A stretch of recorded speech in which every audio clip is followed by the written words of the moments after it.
PS news వార్తలకు స్వాగతం. ముందుగా వార్తల్లోని ముఖ్యాంశాలు. ఆటో కార్మికుల సమ్మె విరమించి చర్చకు రావాలన్న పొన్నం ప్రభాకర్. ఆటోలకు ఎలక్ట్రిక్ మార్పు కోసం 1,00,000 సాయం. ఆటో ఛార్జీల పెంపుపై ప్రత్యేక కమిటీ.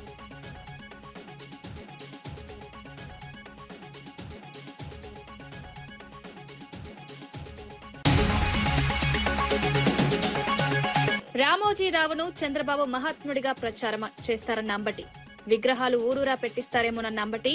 రామోజీరావుపై అంబటి రాంబాబు సంచలన వ్యాఖ్యలపై రాజకీయ వర్గాల్లో చర్చ.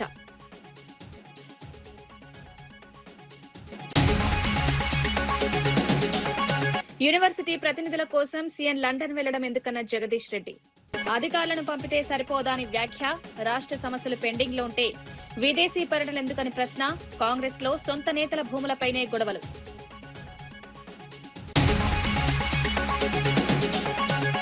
స్థానిక ఎన్నికల బరిలో వైఎస్ఆర్సీపీ ఖాయమన్న గుడివాడ అమర్నాథ్.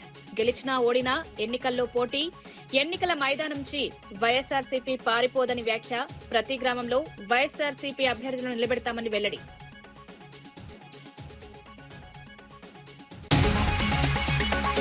ఆగస్టు 31న వెలుగొండకు నీరు విడుదల చేసే అవకాశం. ప్రాజెక్టుపై మంత్రి డోలా శ్రీ బాల కీలక ప్రకటన. వెలిగొండతో ప్రకాశం జిల్లా నీటి సమస్యకు పరిష్కారం. వెలిగొండ నిర్వాసితులకు పూర్తి పరిహారం. సీఎం రేవంత్ రెడ్డి యూనివర్సిటీల ప్రతినిధులను కలవడానికి లండన్ వరకు వెళ్లాల్సిన అవసరం ఏముందని మాజీ మంత్రి జగదీష్ రెడ్డి ప్రశ్నించారు. ఈ పనుల కోసం రాష్ట్ర ప్రభుత్వ ప్రధాన కార్యదర్శులు, సంబంధిత అధికారులు, ఉన్నతాధికారులను పంపితే సరిపోతుందన్నారు. ముఖ్యమంత్రి స్వయంగా విదేశాలకు వెళ్లాల్సిన అవసరం లేదని విమర్శించారు. రాష్ట్రంలో అనేక సమస్యలు పెండింగ్ లో ఉన్న సమయంలో ముఖ్యమంత్రి విదేశీ పర్యటనలపై దృష్టి పెట్టడం సరికాదన్నారు. మరోవైపు కాంగ్రెస్ ప్రభుత్వ నిర్ణయాలపై ఆ పార్టీ నేతల్లోని అసంతృప్తి పెరుగుతోందని ఆరోపించారు. సొంత పార్టీ నేతలకు చెందిన భూములను కూడా నిషేధిత జాబితాలో చేర్చడం, కాంగ్రెస్ లో అంతర్గత విభేదాలు బయటపడుతున్నాయని ఎద్దేవా చేశారు. ప్రభుత్వ నిర్ణయాల కారణంగా పార్టీ నాయకుల మధ్య గొడవలు మొదలయ్యాయన్నారు.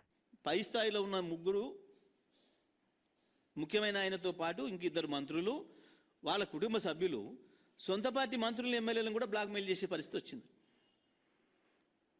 నీ భూమి నిషేధంలో ఉంది, 50 కోట్లది 100 కోట్లది 50కి ఇస్తావా, ఎత్తిస్తామని. దాని నుంచి మొదలైంది ఈ సంక్షోభం.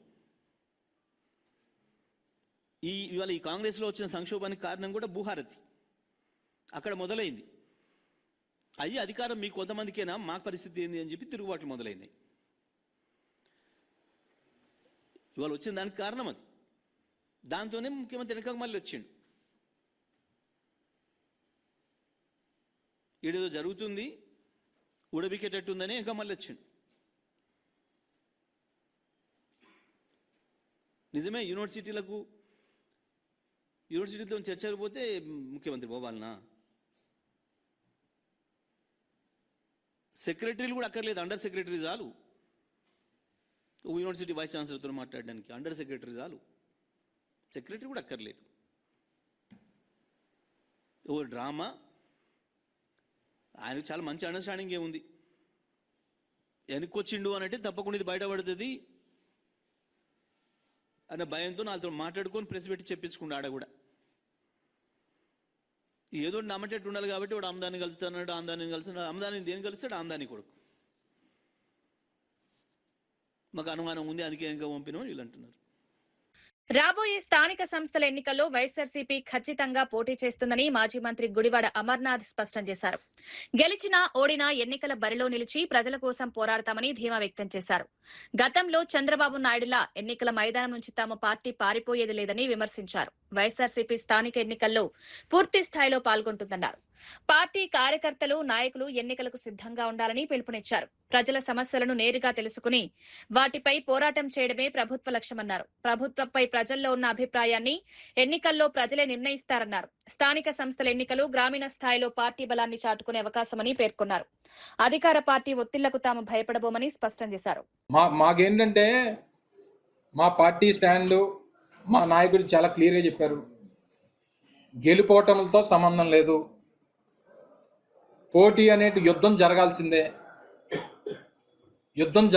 అనేటువంటిది వైఎస్ఆర్ కాంగ్రెస్ పార్టీ స్టాండ్. అది అవతలోడు 3 కలిసి వస్తారా, 30 మంది కలిసి వస్తారా, 300 మంది కలిసి వస్తారా అనేటువంటిది మాకు సంబంధం లేదు. ఎంత వాళ్ళు ఏంటంటే పంచుకుంటారో, ఎక్కడెక్కడ వాటాలు వేసుకుంటారో అనేటువంటిది మాకు సంబంధం లేదు. మేము సింగిల్గా వైఎస్ఆర్ కాంగ్రెస్ పార్టీ సింగిల్గా పోటీ చేస్తుంది. రాష్ట్రంలో ప్రతి పంచాయతీలో పోటీ చేస్తుంది, ప్రతి మున్సిపల్ కౌన్సిల్ సీట్ పోటీ చేస్తుంది, ప్రతి మున్సిపల్ కార్పొరేషన్ డివిజన్ పోటీ చేస్తుంది, పంచాయతీలో ప్రతి వార్డు మెంబర్ పోటీ చేస్తుంది. అది మా కెపాసిటీ.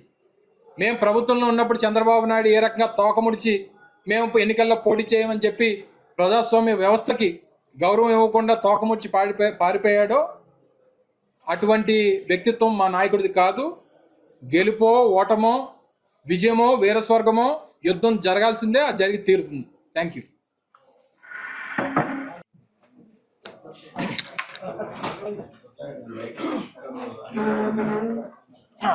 డిఎస్సీలో అనేక అక్రమాలు జరిగాయని వైఎస్ఆర్సీపీ మదనపల్లి నియోజకవర్గ ఇన్ఛార్జ్ నిసార్ అహ్మద్ ఆరోపించారు. ముఖ్యంగా స్పోర్ట్స్ కోటాలో జరిగిన అక్రమాలపై సమగ్ర విచారణ జరపాలని డిమాండ్ చేశారు. డిఎస్సీలో ఎలాంటి అవకతవకలు జరగలేదని విద్యాశాఖ మంత్రి చెప్తున్నారని, అయితే ఈ అంశంపై ప్రశ్నిస్తే టీచర్లను ఎందుకు రాజకీయ వివాదంలోకి లాగుతున్నారని ప్రశ్నించారు.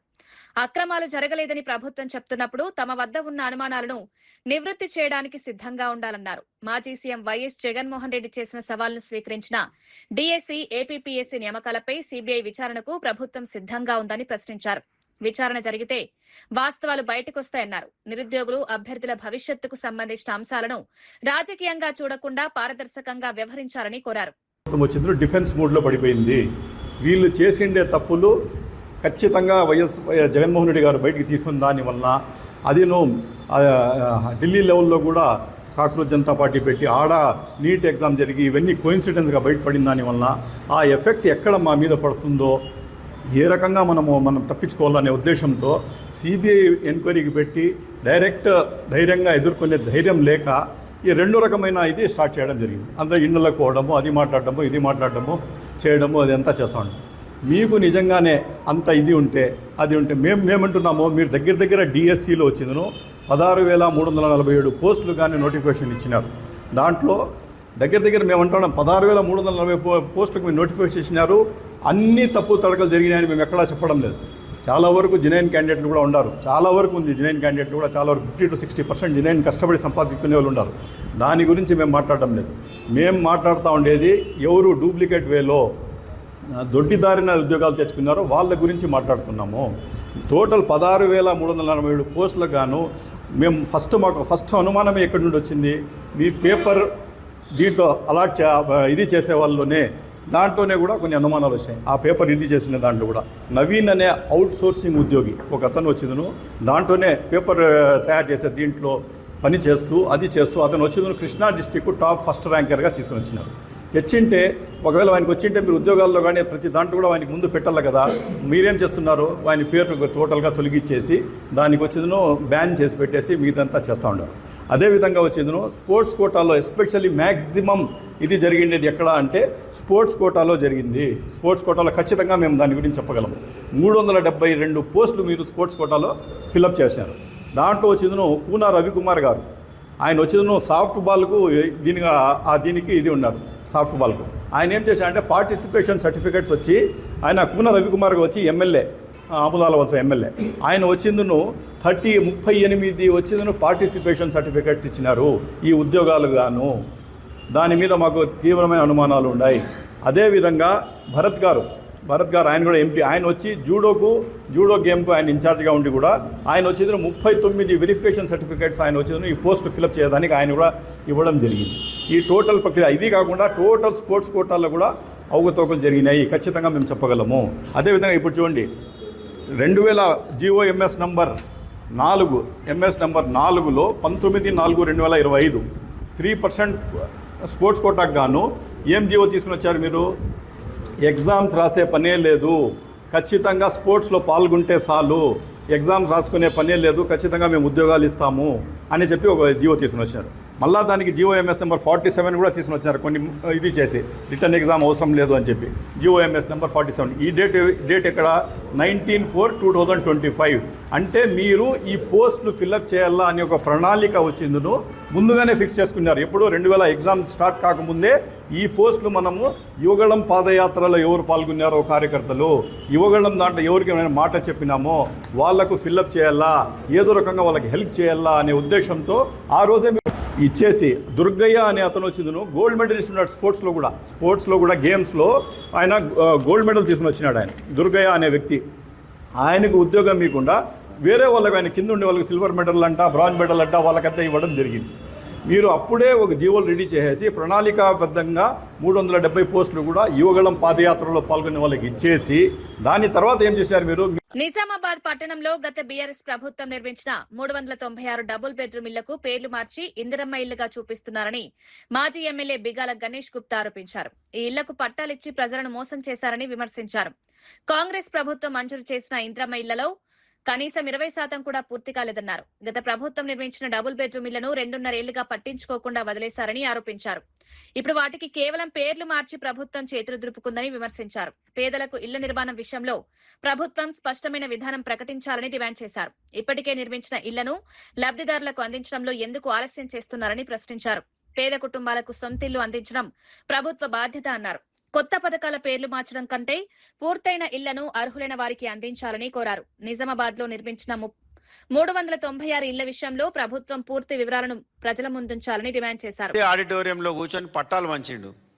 ఎందుకు అక్కడికి పోయే ధైర్యం లేక, అక్కడికి పోయే ముఖం లేక, కట్టింది మేము కాదు అని చెప్పేసి ఆయనకు తెలుసు. అక్కడ ఉన్నటువంటి పరిస్థితి ఎంత ఘోరంగా ఉందంటే డోర్లు లేవు, విండోలు లేవు, టాయిలెట్లు లేవు, అన్నీ ఎత్తుకొని పోయినరు. 3 సంవత్సరాల సమయం పట్టింది వీళ్ళకి మేము కట్టించినటువంటి ఇల్లు పంచడానికి. ఆ ముఖం లేక అక్కడికి వెళ్ళి ప్రారంభోత్సవం చెయ్యలేక ఒక క్లోజ్డ్ ఆడిటోరియంలో కూర్చొని ఒక 10 మంది లబ్ధిదారులను కూర్చోబెట్టుకొని వాళ్లకు పట్టాలు ఇచ్చి చేతులు దులుపుకున్నాడు. దానికి ఇందిరమ్మ ఇల్లని పేరు పెట్టిండ్రు. మరి మా దగ్గర ఒక సామెత ఉంది. మా సోదరుడు జీవన్ రెడ్డి గారు మాటికి ఒక మాట చెప్తుంటా, ఆయన మందికి పుట్టిన వాళ్ళు మనోళ్ళు అని చెప్పుకుంటారు. మరి ఇది చూస్తే నిజంగా కూడా ఆ విధంగానే అనిపిస్తూ ఉంది.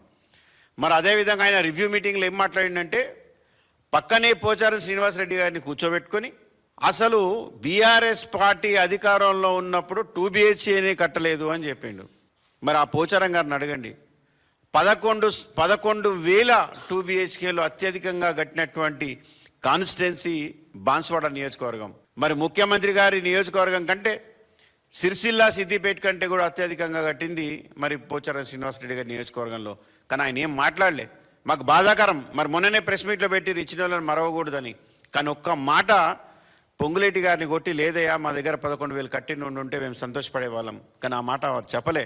మరి బీజేపీ కాంగ్రెస్ పార్టీ ఏ విధంగా ములాఖాత్ అయింది, ఏ విధంగా ములాఖాత్ అయి పనిచేస్తున్నదానికి నిజామాబాద్లో ఒక ఉదాహరణ. పైడి రాకేష్ రెడ్డి గారు ఆర్మూరు ఎమ్మెల్యే, సూర్యనారాయణ గారు నిజామాబాద్ ఎమ్మెల్యే నవ్వుకుంటూ జోకులు వేసుకుంటూ వాళ్ళ ఫంక్షన్లకు వెళ్ళి బాగా సంతోషంగా గడిపారు. చివరికి రివ్యూ సమయంలో మాత్రం వాళ్ళ జిల్లా అధ్యక్షుడు ఒక 50 మందిని వేసుకొని వచ్చేసి అక్కడ ధర్నా చేసేటటువంటి కార్యక్రమం. మరి ఈరోజు నేను అడుగుతున్నా, మేము ఏ ధర్నా కార్యక్రమానికి పిలుపునిచ్చినా మమ్మల్ని హౌస్ అరెస్ట్ చేస్తూ ఉన్నారు. మరి 50 మంది బీజేపీ వాళ్ళు అంతమంది మంత్రులు ఉండగా ఏ విధంగా కలెక్టరేట్లకు పోయినారు అంటే ఇది ములాఖాత్ కాదా? అంటే ఈ ఆపర్చునిటీ బీఆర్ఎస్ పార్టీకి ఇవ్వద్దు. కాంగ్రెస్ పార్టీ బీజేపీ పార్టీ రెండు ఒకటై మరి ఈ విధమైనటువంటి పనులు చేస్తూ ఉంది. ప్రకాశం జిల్లాకు కీలకమైన వెలిగొండ ప్రాజెక్టులోకి ఆగస్టు 31న ముఖ్యమంత్రి చంద్రబాబు నాయుడు నీటిని విడుదల చేసే అవకాశం ఉందని మంత్రి డోలా శ్రీ బాలవీరాంజనేయ స్వామి తెలిపారు. ఈ ప్రాజెక్టు ప్రకాశం జిల్లా ప్రజల చిరకాల ఆకాంక్షగా ఉందన్నారు. వెలిగొండ ద్వారా ప్రాంతంలో సాగు, తాగునీటి అవసరాలకు ప్రయోజనం కలుగుతుందన్నారు. ప్రాజెక్టు కారణంగా నిర్వాసితులైన కుటుంబాలకు ఇప్పటికే 3 దశల్లో పరిహారం అందించినట్లు మంత్రి వెల్లడించారు. ఇంకా పరిహారం అందాల్సిన చివరి లబ్ధిదారులకు కూడా న్యాయం జరిగేలా చర్యలు తీసుకుంటామని హామీ ఇచ్చారు. ఒంగోలు కలెక్టరేట్లో ఆంధ్ర కేసరి టంగుటూరి ప్రకాశం పంతులు 155వ జయంతి వేడుకల్లో పాల్గొన్న సందర్భంగా మంత్రి ఈ వివరాలు తెలిపారు. గత వైఎస్ఆర్సీపీ ప్రభుత్వ హయాంలో వెలిగొండ ప్రాజెక్టు పనులు ఆశించిన స్థాయిలో ముందుకు సాగలేదని విమర్శించారు. ప్రస్తుత ప్రభుత్వం ప్రాజెక్టును పూర్తి చేసి ప్రజలకు నీటిని అందించేందుకు చర్యలు తీసుకుంటోందన్నారు. మీరందరూ చూశారు, పోయినసారి ఎన్నికల ముందు పని పూర్తి కాకుండానే సాబాన్నారు, చప్పట్లు కొట్టారు, మేళతాళాలు పెట్టారు, ఏదో చేశారు. ఫీడర్ కెనాల్ మొత్తం కూడా కొట్టుకుపోవడం, బ్రీచెస్ పడిపోవడం ఇవన్నీ చూసి అంతా లైనింగ్ చేయడం జరిగింది. పూర్తి స్థాయి జరిగింది.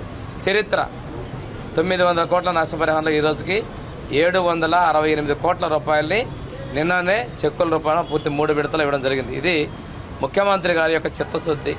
మొన్ననే డ్యామ్ సైట్లో ఇవ్వడం జరిగింది 300 కోట్లు, తర్వాత మొన్న 200 కోట్లు, నిన్న 257 కోట్లు ఇవ్వడం జరిగింది. నిర్వాసితుల విషయంలో ఏదైతే అవార్డు ఉందో ఆ అవార్డు ప్రకారం అర్హులందరికీ ఇస్తున్నాం.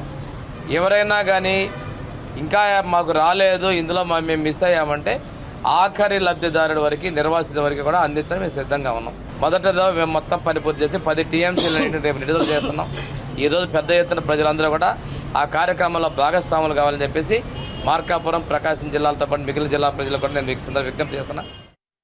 ఆటో కార్మికుల సమస్యలను పరిష్కరించేందుకు ప్రభుత్వం సిద్ధంగా ఉందని రవాణా, బీసీ సంక్షేమ శాఖ మంత్రి పొన్నం ప్రభాకర్ తెలిపారు.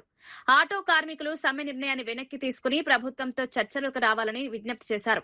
ఆటో కార్మికుల సంక్షేమం కోసం ప్రత్యేక సంక్షేమ బోర్డు ఏర్పాటు చేయాలని కేబినెట్ నిర్ణయించిందని చెప్పారు. వారి సమస్యలను పరిష్కరించేందుకు ప్రభుత్వం కట్టుబడి ఉందని స్పష్టం చేశారు. హైదరాబాద్ లో కాలుష్యాన్ని తగ్గించడంతో పాటు ఆటో కార్మికులపై ఆర్థిక భారాన్ని తగ్గించేందుకు పెట్రోల్, డీజిల్, గ్యాస్ ఆటోలను దశల వారీగా ఎలక్ట్రిక్ ఆటోలుగా మార్చే విధానాన్ని ప్రోత్సహిస్తామన్నారు. ఎలక్ట్రిక్ ఆటోలకు మారేందుకు రెట్రో ఫిట్టింగ్ కోసం 1.5 లక్షల వరకు ఆర్థిక సాయం అందించే కొత్త పథకాన్ని తీసుకొస్తామని వెల్లడించారు.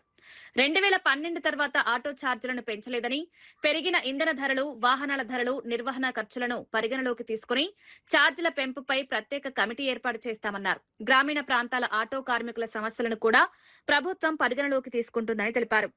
సమ్మె ద్వారా కాకుండా చర్చల ద్వారా సమస్యలకు పరిష్కారం లభిస్తుందని మంత్రి పొన్నం ప్రభాకర్ అన్నారు. అనేటువంటిది మనం సమిష్టిగా నిర్ణయం చేద్దామనే మాట మనం చేద్దాం. రెండవది సంక్షేమ బోర్డు అడుగుతా ఉన్నారు. లేబర్ సంక్షేమ బోర్డు కావాలంటే కార్మికుల పక్షాన సెస్ వసూలు కావాల్సి వస్తుంది. దానికి కూడా నేను అన్ని సంఘాలను కోరినా సంక్షేమ బోర్డు వేయడానికి కూడా కేబినెట్ అనుమతి ఇచ్చింది. దానికి సంబంధించిన విధి విధానాలు చేసుకోవడమే కాబట్టి ఆ సంక్షేమ బోర్డు కూడా వేస్తామనేటువంటి మాట నేను ఈ సందర్భంగా కోరుతాను. ఇది కాక ఆటో కార్మికుల సంక్షేమం దృష్టిలో పెట్టుకుని వాళ్ళ దగ్గర అంత ఆర్థికంగా ఉండదని హైదరాబాద్ లో 1,50,000 రూపాయలతోటి ఎలక్ట్రిసిటీ ఆటోలు కొనుక్కోవడానికి కానీ లేదా ఈవీ ఆటోలుగా రెట్రోఫిట్మెంట్ అంటే పెట్రోల్, డీజిల్ ఆటోలు లేకుండా ఉండడం కొరకు వాటిని ఈ విధంగా మారుస్తా ఉన్నాం. అది కాక స్క్రాప్ చేసుకుంటే కూడా కొత్త ఆటో కొనుక్కోవడానికి సహకారం చేస్తా ఉన్నాం. ఆ విధంగా హైదరాబాద్ లో ఎక్కడ కూడా డీజిల్, పెట్రోల్, గ్యాస్ ఆటోలు ఉండొద్దని, ఈవీకి కన్వర్ట్ చేసుకోవడానికి వాళ్ళ దగ్గర ఆర్థిక స్తోమత ఉండదని 1,50,000 రూపాయలు ఇస్తున్నాం. కాబట్టి దయచేసి ఎక్కడైనా సరే ఆటో కార్మికుల సంక్షేమానికి ప్రభుత్వం కట్టుబడింది. మేము ఎన్నికల్లో చెప్పిన వాగ్దానం ప్రకారంగా మీరు 12,000 రూపాయలకు సంబంధించి గ్రామీణ ప్రాంతాల వాళ్ళకు కూడా ఏ విధంగా చేయగలుగుతాం. ఆర్థిక ఇబ్బంది ఉన్నది. మీ అందరూ కూడా గ్రామీణ ప్రాంతాల్లో రవాణా సరఫరాకు సంబంధించి కష్టపడేటువంటి వాళ్ళు మీ జీవితాల్లో కూడా న్యాయం జరిగే విధంగా ప్రభుత్వం ఆలోచన చేస్తూ ఉంది. ఏ విధంగా చేయాలి, మీకు ఏ విధంగా లాభం చేయాలనే ఆలోచన కొద్దీ తప్పకుండా మేము ఈ సందర్భంగా మనవి చేస్తూ హైదరాబాద్ లో 1,00,000 ఇళ్లు కడతా ఉన్నాం. ఇటు ఆర్టీసీ కార్మికులతో పాటుగా ఆటో కార్మికులు కూడా వాళ్ళు అప్లై చేసుకుని వాళ్లకు అంత పెద్ద విలువైన స్థలాల్లో కట్టే ఇళ్లకు అర్హులు కావచ్చని మేము కోరినాం. ఈ విధంగా అన్ని రకాల వాళ్ళకు 200 యూనిట్ల కరెంటు ఫ్రీ ఇస్తా ఉన్నాం, ఉచిత బస్సు సౌకర్యం కలిగిస్తా ఉన్నాం, వాళ్ళ కుటుంబ సభ్యులు పోయేది, అట్లా రకరకాలుగా సంక్షేమ కార్యక్రమాలు, రేషన్ కార్డులు ఇస్తా ఉన్నాం, సన్నబియ్యం ఇస్తా ఉన్నాం. ఇన్ని కార్యక్రమాలు జరుగుతూ ఉన్నాయి. కాబట్టి ఇటువంటి అంశంలో కూడా మీ పట్ల ప్రభుత్వానికి వివక్ష లేదు. ఈ ప్రభుత్వం పక్షాన రవాణా శాఖ మంత్రిగా నేను మీకు విజ్ఞప్తి చేస్తా ఉన్నా, సమ్మె ద్వారా ప్రజలను ఇబ్బంది కలిగేసేటువంటి ప్రయత్నం వద్దు. మీరు తప్పకుండా మీకు కావలసినటువంటి రెట్రోఫిట్ ఏదైతే ఎలక్ట్రికల్ ఆటోలు చేయడానికో 1,50,000 ప్రతి ఆటోకు మా ప్రభుత్వం సహకారం చేస్తా ఉంది. అదేవిధంగా 2012 తర్వాత పెరిగినటువంటి రేట్లను పెంచడానికి కమిటీ వేసి పెంచుతాం. ఎంత అనేది మనందరం కూడా కలిసి నిర్ణయం తీసుకుందాం. దాంతో పాటుగా సంక్షేమ బోర్డు కూడా ఏర్పాటు చేస్తాం. దానికి కూడా విధి విధానాలు నిర్ణయం చేసుకుందాం అనే మాట ఈ సందర్భంగా నేను హైదరాబాద్ లేని ఇక్కడి నుంచే మీ అందరికీ విజ్ఞాపన చేస్తా ఉన్నా. దయచేసి సమ్మె అనేటువంటిది సమస్యకు పరిష్కారం కాదు. ప్రభుత్వం సానుకూలంగా ఉంది. నా మాటను విజ్ఞప్తి తీసుకొని అధికారికంగా ఇట్లా పూర్తిగా డైరెక్ట్ గా నేను రికార్డులో చెప్తా ఉన్నా. కాబట్టి నాది ఇదే విజ్ఞాపనగా తీసుకొని సమ్మెను నివారించమని సందర్భంగా కోరుతా ఉన్నా. మరణించిన వ్యక్తి గురించి మాట్లాడాల్సి రావడం బాధగా ఉందని మాజీ మంత్రి అంబటి రాంబాబు అన్నారు. అయితే కొన్ని సందర్భాల్లో స్పందించాల్సిన అవసరం ఏర్పడుతోందన్నారు. చంద్రబాబు రామోజీరావును మహాత్ముడిగా ప్రచారం చేస్తూ భవిష్యత్తులో ఊరూరా విగ్రహాలు కూడా పెట్టించే అవకాశం ఉందని అంబటి రాంబాబు వ్యాఖ్యానించారు. ఈ వ్యాఖ్యలపై రాజకీయంగా చర్చ మొదలైంది. గతంలో చంద్రబాబు రామోజీరావు మధ్య ఉన్న రాజకీయ సంబంధాలపై ప్రతిపక్ష పార్టీలు తరచూ విమర్శలు చేస్తూ వచ్చాయని ఆయన గుర్తు చేశారు.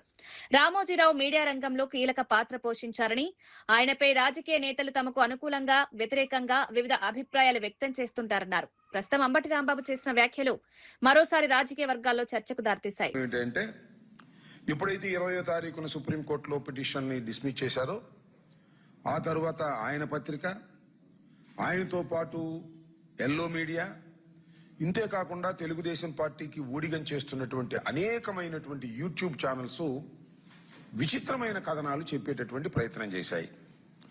దానిలో ఏంటంటే ఆయన కడిగిన ముత్యంలా వచ్చాడని, రాపడని వజ్రమని, మట్టిలో మాణిక్యమని, మహాత్ముడని, గొప్పవాడని ఇలాంటి పొగడ్తలు పొగిడేటటువంటి ప్రయత్నం చేస్తున్నారు. దానితో పాటు అసలు నాకు అనుమానం, నారా చంద్రబాబు నాయుడు గారు ఈయన మహాత్ముడు, ప్రతి ఊర్లో కూడా ఆయన విగ్రహాలు పెట్టాలని చెప్పినా చెప్తాడు. ఎందుకంటే ఆయన మరణానంతరం ఆయన సంస్మరణ దినోత్సవానికి 12 కోట్లు ఆంధ్రప్రదేశ్ ప్రభుత్వం యొక్క ఖజానా నుంచి ఖర్చు పెట్టి చేసినటువంటి వ్యక్తి నారా చంద్రబాబు నాయుడు గారు. ఈ నేపథ్యంలో నారా చంద్రబాబు నాయుడు గారు చెప్పేటటువంటి ప్రయత్నం, కొన్ని యూట్యూబ్ ఛానల్ చెప్పేటటువంటి ప్రయత్నం, ఎల్లో మీడియా ప్రచారం చేసే ప్రయత్నాలకు భిన్నంగా వాస్తవాలను ప్రజల ముందు పెట్టాలి వైఎస్ఆర్ కాంగ్రెస్ పార్టీ తరపున అనే ఉద్దేశంతో నేను మీ ద్వారా ప్రజలకు కొన్ని వాస్తవాలు చెప్పాలనే ఉద్దేశంతో ఈ ప్రయత్నం చేస్తున్నాను. చంద్రబాబు నాయుడు గారుకి చాలా సన్నిహితంగా ఉండే వ్యక్తి రామోజీరావు గారు. రామోజీరావు గారు రాజకీయ నాయకుడు కాదు, కానీ అందరికన్నా మించిన రాజకీయ నాయకుడు.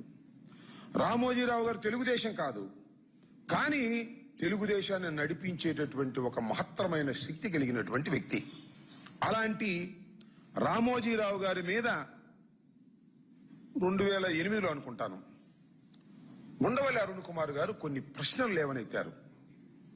అది రామోజీరావు గారి మీద కాదు, రామోజీరావు గారు నడుపుతున్నటువంటి మార్గదర్శి ఫైనాన్స్ మీద.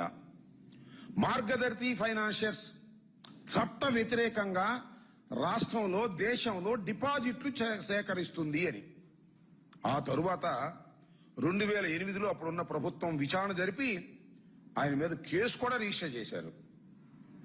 చట్ట వ్యతిరేకంగా ఆర్బీఐ 45(s) సెక్షన్ ప్రకారం మార్గదర్శి ఫైనాన్స్ చేస్తున్నది క్రిమినల్ నేరము, ఇలా వసూలు చేయకూడదు అని కేసు కూడా రిజిస్టర్ చేశారు. దాని గురించి కొన్ని మాటలు ఇక్కడ చెప్పాలి. తెలంగాణలో పెండింగ్ లో ఉన్న ఫీజు రియంబర్స్మెంట్ బకాయిల పరిష్కారం కోసం బీజేపీ ఉద్యమానికి సిద్దమైంది. ఫీడ్ యూస్ బీజేపీ ఫైట్ పేరుతో నిరవధిక ధర్నా చేపట్టనున్నట్లు పార్టీ ప్రకటించింది. వరుసగా 2 రోజుల పాటు జరిగే ఈ ఆందోళనకు బీజేపీ రాష్ట్ర అధ్యక్షుడు రామచంద్రరావు నాయకత్వం వహించనున్నారు. ఎంపీలు, ఎమ్మెల్యేలు, ఎమ్మెల్సీలు సహా పార్టీకి చెందిన పలువురు సీనియర్ నేతలు ధర్నాలో పాల్గొననున్నారు. విద్యార్థులకు చెల్లించాల్సిన ఫీజు రియంబర్స్మెంట్ బకాయిలను ప్రభుత్వం వెంటనే విడుదల చేయాలని బీజేపీ డిమాండ్ చేస్తోంది. ఫీజులు చెల్లించకపోవడంతో విద్యార్థులు, వారి కుటుంబాలు ఇబ్బందులు ఎదుర్కొంటున్నారని పార్టీ నేతలు ఆరోపిస్తున్నారు. ఉన్నత విద్య కొనసాగించాలనుకునే పేద, మధ్యతరగతి విద్యార్థులకు ఫీజు రియంబర్స్మెంట్ ఎంతో కీలకమని పేర్కొన్నారు. ప్రభుత్వం బకాయిల విడుదలపై స్పష్టమైన కార్యాచరణ ప్రకటించాలని డిమాండ్ చేస్తున్నారు. సమస్య పరిష్కారం అయ్యే వరకు ఉద్యమాన్ని కొనసాగిస్తామని బీజేపీ నేతలు తెలిపారు. విద్యార్థుల భవిష్యత్తును దృష్టిలో పెట్టుకుని ప్రభుత్వం వెంటనే స్పందించాలని కోరారు. 13 సంవత్సరాలు గుజరాత్ ముఖ్యమంత్రిగా, 12 సంవత్సరాలు మన భారత ప్రధానిగా, 25 సంవత్సరాలు సుదీర్ఘ ఒక అనుభవంతో, పరిపాలన అనుభవంతో ప్రజలకు అందించినటువంటి అనేక పథకాలు కూడా ఏ విధంగా అయితే ప్రజలకు లాభం జరుగుతుందో అవి కూడా ప్రజలకు చెప్పడానికి ఈ కార్యక్రమం ద్వారా మేము ప్రయత్నం చేసేటటువంటి ఒక నిర్ణయం కూడా తీసుకోవడం జరిగింది. రెండోది, సంస్థాగతమైనటువంటి కొన్ని సూచనలు, ఎట్లా పనిచేయాలి, ఏ విధంగా ఈ యొక్క పార్టీని ముందుకు తీసుకుపోవాలి, కార్యకర్తల్ని, ప్రజల్ని ఎట్లా మనం కలుపుకొని పోవాలి అనేటటువంటి దాంట్లో కూడా నితిన్ నబీన్ గారు మాకు దిశానిర్దేశం చేయడం జరిగింది. కార్యక్రమాలు ఎక్కువైనప్పుడు కూడా కార్యక్రమాలతోనే మనం ప్రజల దగ్గరికి వెళ్ళాలి.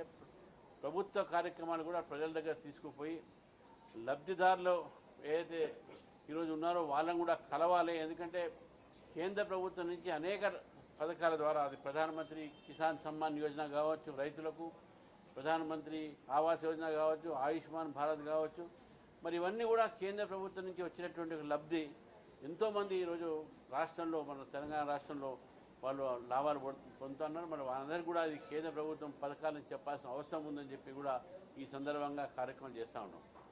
ఇది ఈ 2 రోజులు జరిగినటువంటి సమావేశము.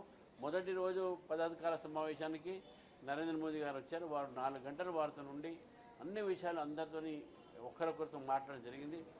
ఇక్కడ కూడా ఈరోజు నితిన్ నవీన్ గారు కూడా అందరి రాష్ట్ర అధ్యక్షులతో మాట్లాడి అన్ని రకాలైనటువంటి ఒక సంస్థాగత పనులన్నీ పూర్తి చేసుకోవాలి, కమిటీలు వేసేసుకోవాలి, కలిసిమెలిసి పనిచేసేటటువంటి ఒక వాతావరణం దేశంలో ఉన్నది, అందరూ కూడా కలిసి ముందుకు పోదామని చెప్పేసి కూడా వారు అన్ని రాష్ట్రాలకు కూడా సంకేతం జరిగింది. ఈరోజు రేపు హైదరాబాద్లో భారతీయ జనతా పార్టీ కార్యాలయం వద్ద రాష్ట్ర అధ్యక్షుడిగా నేను ఏదైతే తెలంగాణ ప్రభుత్వం ఫీజు రీఎంబర్స్మెంట్ ఇష్యూలో, అదేవిధంగా విద్యార్థుల పట్ల వ్యవహరిస్తున్న తీరు, ఇప్పుడు పాలిటెక్నిక్ విద్యార్థులు చూస్తున్న లాఠీచార్జీలు అవుతా ఉన్నాయి, ఆయుష్ విద్యార్థులకు ఈరోజు స్టైపెండ్ గురించి వాళ్ళు పోరాడుతూ ఉన్నారు. ఎక్కడ చూసినా ఈరోజు తెలంగాణలో విద్యార్థులు యువకులంతా కూడా అసమర్థతతో ఉన్నారు. వాళ్ళందరూ కూడా ఏదో ఒక విషయం పైన ఆందోళన చేస్తూ ఉన్నారు. 20 లక్షల విద్యార్థులకు ఈరోజు 12,000 కోట్ల బకాయిలు ఉన్నాయి. ఈ యొక్క రాష్ట్ర ప్రభుత్వం ఇవ్వాల్సి ఉంది. హైకోర్టు చివాట్లు పెడితే మొన్న 2,000 కోట్లు మేము అడ్వాన్స్కి ఇస్తామని చెప్పారు, ఇవ్వలేదు, ఇస్తామని చెప్పారు వచ్చే బ్యాచ్కు. గతమంతా కూడా ఈరోజు 20 లక్షల మంది విద్యార్థులకు సర్టిఫికేట్లు రావట్లేదు మేనేజ్మెంట్స్ ద్వారా. మేనేజ్మెంట్లు వాళ్ళ ఒక పనిచేసేటటువంటి లెక్చరర్స్కు శాలరీస్ ఇవ్వలేకపోతూ ఉన్నారు. ఘోరమైన పరిస్థితి ఈరోజు విద్యా వ్యవస్థ అంతా కూడా తెలంగాణలో. కాబట్టి ప్రభుత్వం మీద ఒత్తిడి తీసుకురావడానికి ఒక కార్యక్రమం కింద రేపు నేను భారతీయ జనతా పార్టీ ఆఫీస్ ఎదురుగా 2 రోజుల నిరాహార దీక్ష చేయడానికి ఒక కార్యక్రమాన్ని రూపొందించడం జరిగింది. దురదృష్టవశాతం పోలీసులు ప్రభుత్వం ఒత్తిడికై ఈరోజు పర్మిషన్ నిరాకరించడం జరిగింది. ఇప్పుడే ఇంతమంది పార్టీ క్రమశిక్షణను ఉల్లంఘిస్తూ బహిరంగంగా విమర్శలు చేసే వారిపై చర్యలు తప్పవని టీపీసీసీ అధ్యక్షుడు మహేష్ కుమార్ గౌడ్ హెచ్చరించారు. కాంగ్రెస్ పార్టీలో అభిప్రాయాలను వ్యక్తం చేసేందుకు కొంత స్వేచ్ఛ ఉందని, అయితే ఆ స్వేచ్ఛను హద్దులు దాటి ఉపయోగించకూడదని స్పష్టం చేశారు. పార్టీకి నష్టం కలిగించేలా బహిరంగ వ్యాఖ్యలు చేయడం సరికాదన్నారు. నాయకులు, కార్యకర్తలకు ఏవైనా సమస్యలు, అభ్యంతరాలు ఉంటే వాటిని పార్టీ అంతర్గత వేదికలపై చర్చించాలని సూచించారు. సమస్యల పరిష్కారం కోసం కాంగ్రెస్ పార్టీలో ఇప్పటికే వివిధ కమిటీలున్నాయని తెలిపారు. ఆ కమిటీల ద్వారా తమ అభిప్రాయాలను తెలియజేయాలని సూచించారు. వ్యక్తిగత అభిప్రాయాల పేరుతో పార్టీ నిర్ణయాలను బహిరంగంగా విమర్శిస్తే క్రమశిక్షణ చర్యలు తీసుకునే అవకాశం ఉంటుందని హెచ్చరించారు. పార్టీని బలోపేతం చేయడానికి నాయకులందరూ సమన్వయంతో పనిచేయాలన్నారు. కాంగ్రెస్ లో ఏ నేత అయినా పార్టీ ప్రయోజనాలకు విరుద్ధంగా వ్యవహరిస్తే ఉపేక్షించబోమని స్పష్టం చేశారు. ఇటీవల రాష్ట్ర కాంగ్రెస్ లో చోటు చేసుకున్న అంతర్గత వివాదాల నేపథ్యంలో మహేష్ కుమార్ గౌడ్ వ్యాఖ్యలు ప్రాధాన్యత సంతరించుకున్నాయి. ఇదొక పద్ధతి ప్రకారం నడుస్తున్న పార్టీ. స్వేచ్ఛ ఇస్తున్నాం కదా, స్వేచ్ఛ ఉంది కదా అని ఇష్టారాజ్యంగా మాట్లాడడం లేదు. మీకేమైనా బాధ ఉంటే, మీకేమన్నా ఇబ్బందులు ఉన్నప్పుడు చెప్పుకోవడానికి మా కాంగ్రెస్ పార్టీలో దశల వారీగా ఫోరమ్స్ ఉన్నాయి. మీకు ఇబ్బంది ఉంటే పీసీ అధ్యక్షుడు చెప్పుకోవచ్చు. ఇంకా సాటిస్ఫాక్షన్ కాకుంటే ఇన్ఛార్జ్ ఏఐసిసి మీనాక్షి నటరాజన్ గారు నిజాయితీ పర్రాలు, నిక్కచ్చిగా ఉండేటువంటి వ్యక్తిత్వం ఉన్నటువంటి నాయకురాలు కాబట్టి అక్కడ పోయి చెప్పుకోవచ్చు. అక్కడ మీకు సాటిస్ఫై కాకుంటే పై లెవెల్లో కేసీ గారు ఉన్నారు, ఖర్గే గారు ఉన్నారు, ఎప్పుడు అపాయింట్మెంట్ ఇచ్చినా కలుస్తారు, చెప్పుకోవచ్చు. మీ బాధని, మీకున్నటువంటి ఇబ్బందుల్ని వ్యక్తపరచుకున్నటువంటి ఫోరం ఉన్నప్పటికీ బహాటంగా బయటకు వచ్చి మాట్లాడతామంటే ఆ మాటలను తీరుతెన్నులు బట్టి హద్దులు దాటినప్పుడు డెఫినెట్గా చర్యలు ఉంటాయి. ఇది పార్టీ విధానం. పార్టీ విధానానికి అందరూ కట్టుబడి ఉండాలి. ఓకే. ఆటో కార్మికుల సమ్మె విరమించి చర్చకు రావాలన్న పొన్నం ప్రభాకర్. ఆటోలకు ఎలక్ట్రిక్ మార్పు కోసం 1.5 లక్షల సాయం, ఆటో ఛార్జీల పెంపుపై ప్రత్యేక కమిటీ.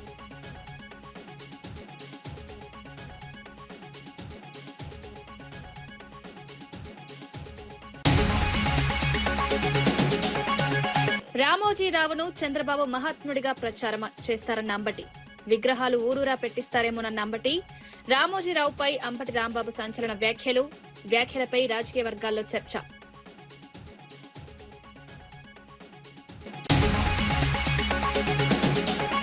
యూనివర్సిటీ ప్రతినిధుల కోసం సీఎం లండన్ వెళ్లడం ఎందుకన్న జగదీష్ రెడ్డి. అధికారులను పంపితే సరిపోదా అని వ్యాఖ్య. రాష్ట్ర సమస్యలు పెండింగ్ లో ఉంటే విదేశీ పర్యటన ఎందుకని ప్రశ్న. కాంగ్రెస్ లో సొంత నేతల భూములపైనే గొడవలు.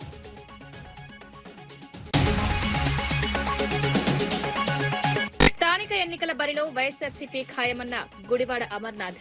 గెలిచినా ఓడినా ఎన్నికల్లో పోటీ. ఎన్నికల మైదానం నుంచి వైఎస్ఆర్సీపీ పారిపోదని వ్యాఖ్య. ప్రతి గ్రామంలో వైఎస్ఆర్సీపీ అభ్యర్థులను నిలబెడతామని వెల్లడి.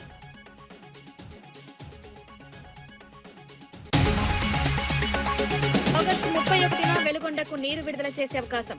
ప్రాజెక్టుపై మంత్రి డోలా శ్రీ బాల కీలక ప్రకటన. వెలిగొండతో ప్రకాశం జిల్లా నీటి సమస్యకు పరిష్కారం. వెలిగొండ నిర్వాసితులకు పూర్తి పరిహారం. ఈనాటి వార్తా విశేషాలు. మరో బులెటిన్లో మళ్ళీ కలుద్దాం. నమస్కారం.